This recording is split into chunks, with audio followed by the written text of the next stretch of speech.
A thought in my head that is burning my mind, a thought that continues, it goes undefined, a thought that is something or nothing at all. This thought I'm creating is simply a ball. Then it comes and it goes and it bothers me so. It's dark, yet it glows and continues to grow, then vanishes almost to nothing at all, and appears to be something most gentle and small. Then out of the darkness it glimmers and shines. It spins like a spiral climbing its vine, endlessly driving me out of my mind, oh my mind, my mind. What is this blasted thing in my head? I am sure it has lasted enough years to be dead. At least that is what my psychiatrist said. But what does he know what dwells in my head? It's a spirit, I'm certain, having traveled through space. And he's parked here, I'm certain, and he hides in my face. And I pull down my curtain and feel his embrace, and close now my eyelids and ask for God's grace. Then darkness surrounds me, a blanket of black. This demon astounds me, he sneaks up from back, and then suddenly flashing, he attacks from the rear. As something is crashing, he speaks in my ear. Rock, it's nostalgic! How long can this last? Be back in a sec, I heard him say fast. I count the first second, the next moment's past. He comes in the second moment at last. And I gaze in his eyeball, his brow and his lid. I've waited till nightfall to see what he did, and listened most careful to all that he said, yet still I am fearful of losing my head. Come forth, fine demon, escape from my mind, for before long I'll leave you behind. I'll pay you no mention and pay you no mind, for your convention is that of the blind. You're just a creation, a parasite of my mind, and you dwell in my thought, and you're something much less than a penthouse for paupers creating a mess. A jovial chap you truly might be, yet never a clap shall you hear from me, for applause is for beauty and claps of disease that renders you helpless to crawl on your knees. Begone now, fine serpent, and flee from my sight.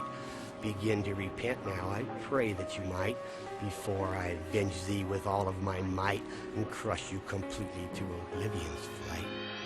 I see now a fog on thy spectacle once clear, as you croak like a frog when a fly is not near.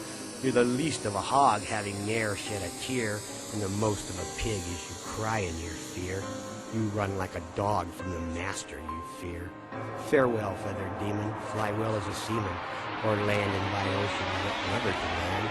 For I've sent you a-cruising to a distant land, of nowhere, of no one, of none that I've known, for it was within me you first called home. And now you have left me, I'm here all alone. Solitude is joy that you've never known, 'cause you're awkward and clumsy, you can't stand alone. You're less than an idiot who's lost his own home, like the patriot parrot who flew from his cage, in a moment unrational, in a spirit of rage. Now you gawk for your cracker, and you cry for your feed, and you scream and you pester, yet no one takes heed, for you left your first master, 'twas your feeder indeed. So you bleed like a bleeder, you always will bleed.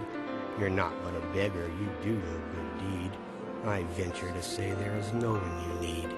Now demon or parrot or whatever you are, I know you're a spirit, I know you've flown far. You're your own pilot, and that's all that you are.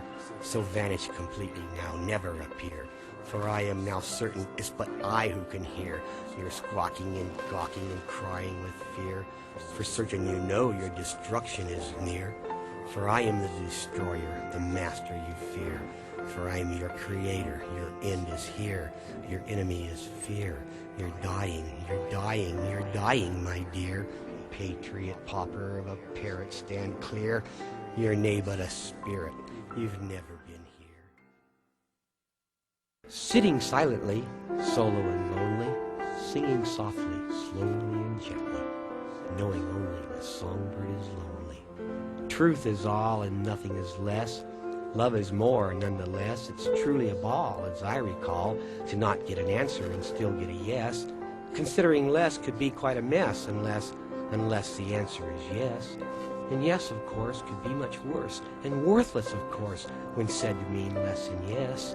such as a bush that's beat around, much as is crushed into the ground by the concrete feet so often found upon the streets where they are bound to the jungle gods of Jungle Town, the asphalt land and asphalt ground, where mountainous pillars created by man topple and crumble at his command, and crash and rumble as they land upon the hand of Jungle Man. I've seen this man, I've heard him scream, I've seen his hand in a gory dream of gaudy goblins and soddy streams of murky water, or so it seems. Yet who remembers all that's seen upon the screen of a dream, or in a dream serene, entrapped between the lapse of time and a time machine, and in the space of nothing more and nothing less than can be seen in this lapse of time in a time machine? People ask often if I'm joking, and where I've been and what I'm smoking, or is that your number on that token, or view a card with your number written? 049. Oh, that's fine. Sorry to bother, but the law is written. Enter in, brother, the boss is waiting, in there sitting, anticipating, contemplating where you've been while he's been waiting. 049. I hope you're fine, for I know I am, for I now have been waiting since 10. It's 9:45 again. Where have you been since then, and have you been drinking, or is that gin? Well, I've been nowhere since before then, so now we know it's 10, but then again, 10 when? Did it begin at 10, or was that a quarter before it should end? Or do you understand or misunderstand? It's but one big and one little hand. Knock off the nonsense, you blithering fool. Have you your sixpence, for you know the rule. For no pence and no sense is the mark of a fool. Purchase from me this bright golden rule. I haven't a sixpence, but I know your rule. I've taken it for no sense, so now you're the fool. Hark! The bell's ringing. The butler is bringing some dinner for both of us fools. Please be partaking. That which he's making was found in the hobgoblin's pool. It's murky and irky. It tastes like beef jerky. I'm sure it was cooked in the pool. Ah, thank you so kindly, but no thank you kindly.